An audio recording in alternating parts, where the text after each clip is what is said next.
अस्सलाम वालेकुम। ईद की नमाज का नियत और तरीका आप लोगों के साथ शेयर कर रहा हूँ, गौर से इसको नोट फरमा लिए।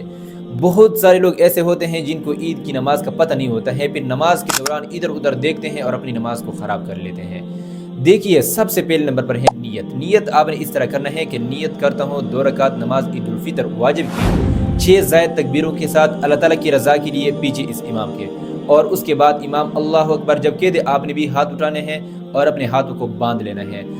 तहरीमा पढ़ना है सुबहानक अल्लाहुम्मा वला इलाहा गैरुक तक। फिर उसके बाद इमाम जब अल्लाह अकबर कह देना है आपने भी हाथ उठाने हैं कानों तक और अपने हाल पर नीचे छोड़ना है।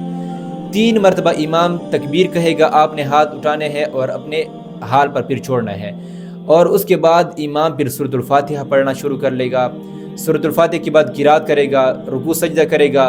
और दूसरी रकात के लिए जब इमाम उठ जाए तकबीर कह दे तो दूसरी रकात पहली रकात की तरह नहीं होगा, बल्कि दूसरे रकात में फ़ौरन सूरत फातिहा शुरू करेगा।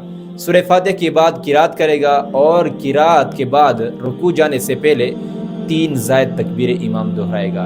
अल्लाह अकबर, हाथ उठाने हैं फिर अपने हाल पर नीचे छोड़ना है।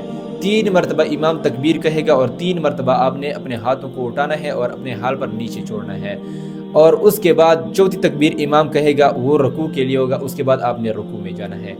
तो ये था ईद की नमाज का नियत और तरीका। ये पैगाम ज़्यादा से ज़्यादा लोगों तक शेयर कीजिए ताकि ईद के दिन ना किसी को शर्मिंदगी उठाना पड़े और ना किसी का नमाज ख़राब हो।